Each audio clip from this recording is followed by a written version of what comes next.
इस वीडियो में हम देखेंगे कि सीटेट में किस तरह के क्वेश्चन पूछे जा रहे हैं साइकोलॉजी में, और उनको हम फुल एक्सप्लेनेशन के साथ समझेंगे। सबसे पहला क्वेश्चन है, during the period of childhood development is multilayered and complex.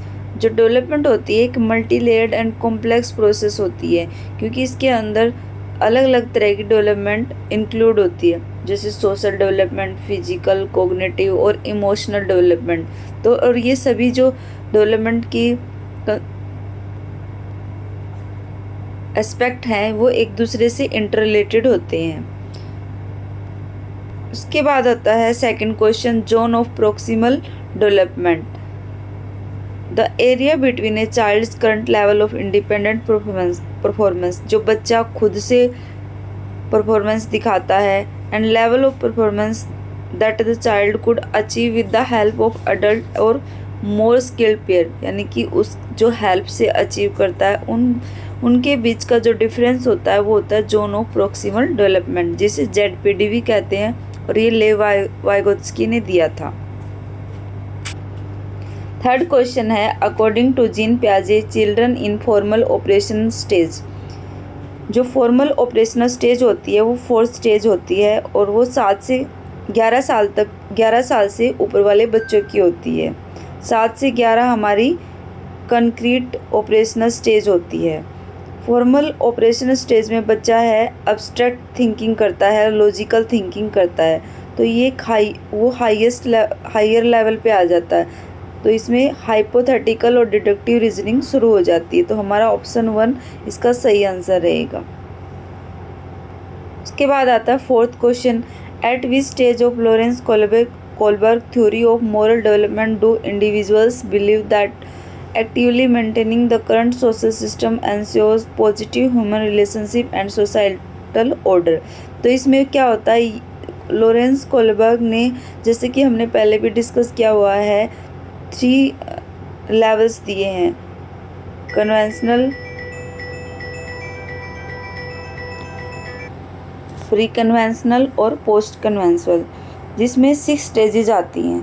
पहली स्टेज में क्या होता है, बच्चा पनिशमेंट के डर से किसी भी काम को करता है, अवार्ड या पनिशमेंट के लिए वो काम करता है। दूसरा ऑप्शन है द सोशल ऑर्डर, तो यहाँ पे हमारा सेकंड ऑप्शन सही हो जाएगा। तीसरा है इंस्ट्रूमेंटल पर्पज ओरिएंटेशन, ये हमारी सेकंड स्टेज होती है, जिसमें बच्चा अपना बेनिफिट देखता है। और जो लास्ट स्टेज होती है द यूनिवर्सल एथिकल प्रिंसिपल, जो कि वो सोसाइटी के बारे में सोचता है, मोरलिटी के बारे में सोचता है, कि जो मोरली करेक्ट होता है वही वो करता है।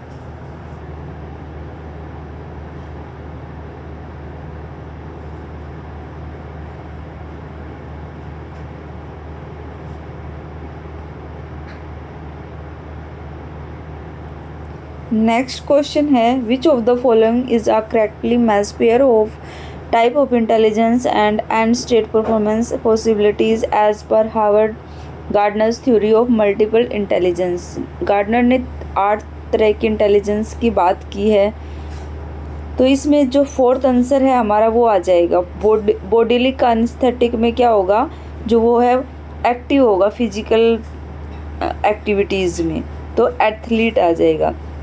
स्पेशियल में क्या है, वो शेप्स मैप्स वगैरह ड्रा करेगा। इंट्रापर्सनल में वो मतलब सेल्फ, खुद से बातें करेगा, तो जैसे राइटर हो गए तो हमारे इस कैटेगरी में आ जाएंगे। लिंग्विस्टिक में उसकी क्या लैंग्वेज अच्छी होगी, उसकी वर्ड्स पे कमांड अच्छी होगी, तो वो आर्टिस्ट हो सकता है या पोएट हो सकता है। आर्टिस्ट स्पेशियल में आ जाएंगे, और जो लिंग्विस्टिक है उसके अंदर आएंगे हमारे पोएट। नेक्स्ट क्वेश्चन है, अकॉर्डिंग टू लेव वाइगोत्स्की, जो लेव वाइगोत्स्की है उनके अकॉर्डिंग क्या है, language plays an important role in cognitive development of children. तो उन्होंने लैंग्वेज को, सोसाइटी को, कल्चर को इम्पोर्टेंट माना है बच्चे की कोग्निटिव डेवलपमेंट में। प्रोग्रेसिव क्लासरूम में बच्चे का असेसमेंट साथ के साथ में होना बहुत ज़रूरी होता है, क्योंकि इसी से टीचर को फीडबैक मिलता है कि बच्चे ने कितना सीखा और कहाँ पर उसको हेल्प की ज़रूरत है। तो फोर्थ ऑप्शन हमारा करेक्ट हो जाएगा। नेक्स्ट क्वेश्चन है an effective classroom strategy to reduce gender stereotyping and broadening developmental possibilities for all sexes is. तो जेंडर स्टीरियोटाइपिंग को कम करने के लिए टीचर को क्या करना चाहिए क्लास में। तो फोर्थ ऑप्शन है हमारा forming mixed sex activity groups and promote discussion. तो टीचर को क्या है बॉयज़ और गर्ल्स का अलग ग्रुप बनाने की बजाय मिक्स्ड सेक्स एक्टिविटी करवानी चाहिए, जिससे क्या हुआ है आपस में वो डिस्कशन करेंगे और उनके अंदर जो जेंडर स्टीरियोटाइपिंग है वो कम होगी, रिड्यूस होगी। नेक्स्ट क्वेश्चन है multilingualism in a classroom needs to be understand as. तो मल्टीलिंगुअलिज्म को कई बार क्या है एज ए प्रॉब्लम देखा जाता है, लेकिन टीचर को इसको as a asset and resource देखना चाहिए, क्योंकि बच्चा कई तरह की लैंग्वेज सीखता है तो उसका कॉग्निटिव डेवलपमेंट होता है और उससे क्या है अदर लर्निंग में भी उसको हेल्प मिलती है। नेक्स्ट क्वेश्चन है a child centred classroom is one in which the teacher is flexible and caters to the needs of individual children. तो जहाँ पे बच्चे की नीड्स का ध्यान रखा जाएगा तो वो क्या रहेगा चाइल्ड सेंटर्ड क्लासरूम रहेगा। नेक्स्ट क्वेश्चन है according to which theorist cultural tools play an important role in cognitive development of children.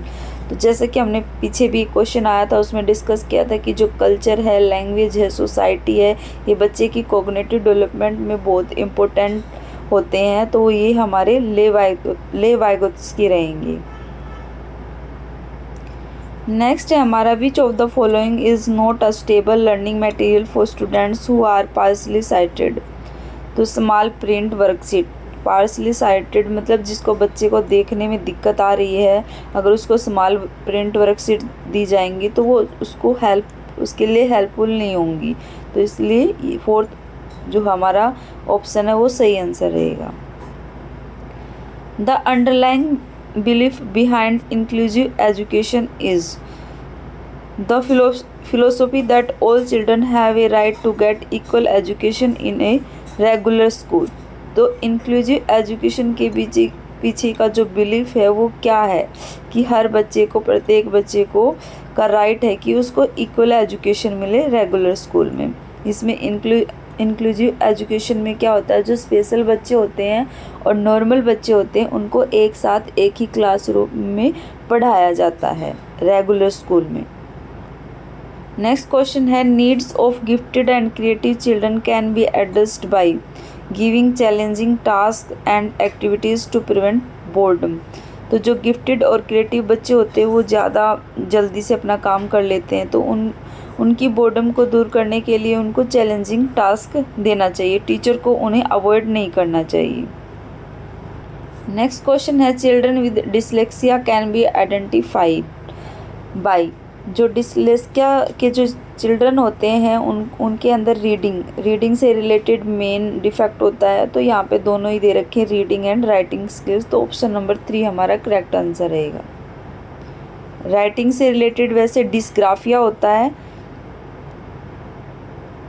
Next है learning is a complex and a active process.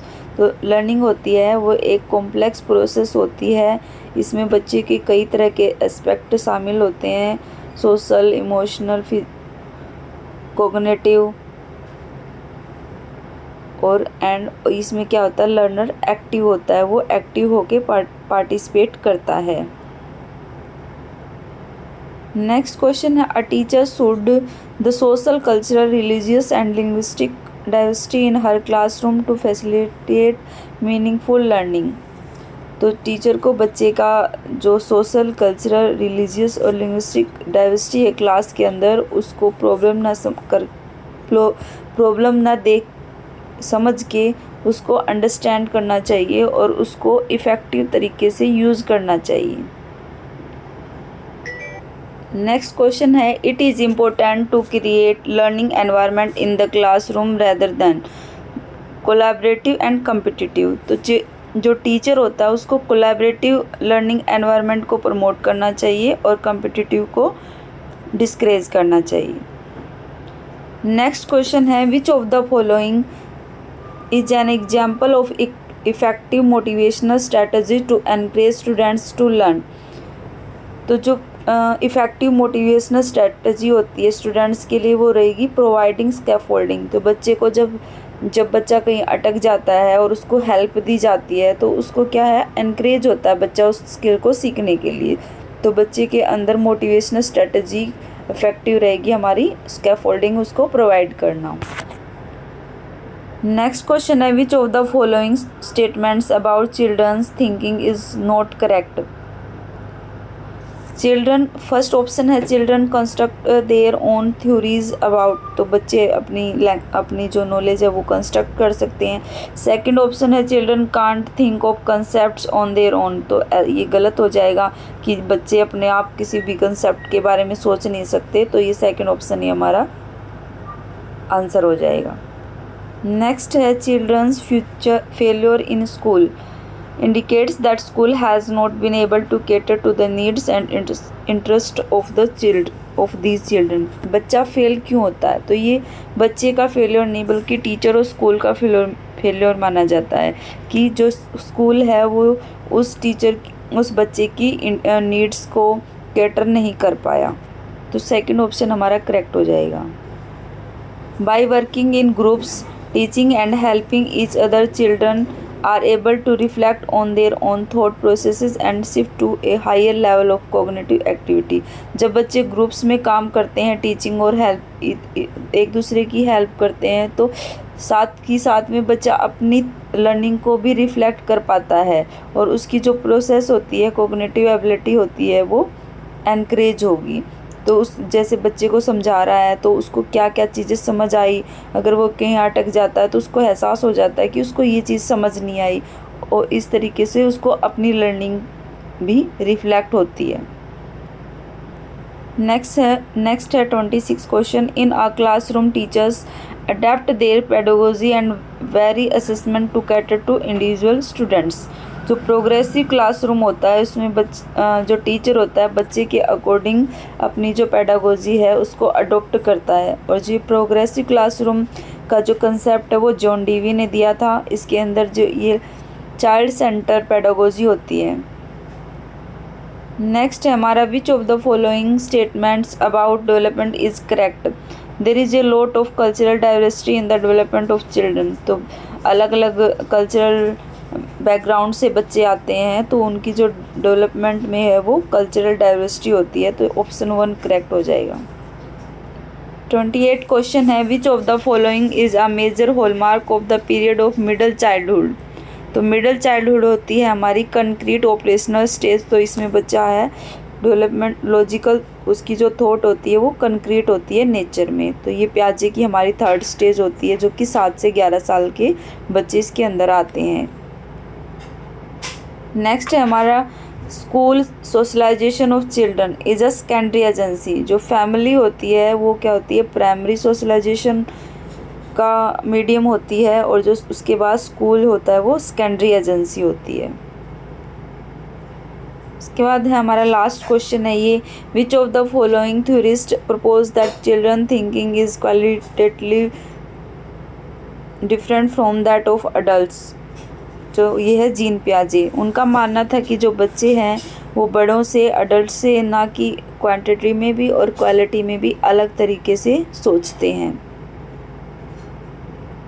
यहाँ पर हम सीटेट से रिलेटेड कुछ PYQ discuss किए। यहाँ से हमें आइडिया आ सकता है कि सीटेट में किस तरह के क्वेश्चन पूछे जा रखे हैं, कौन से टॉपिक से ज़्यादातर क्वेश्चन पूछे जा रहे हैं, उनको हम अच्छे से रिवाइज भी कर सकते हैं। अब अगर आपको मेरी वीडियो से फ़ायदा हो रहा है, समझ में आ रहा है, तो मेरी वीडियो को लाइक करें और चैनल को सब्सक्राइब करें। Thank you.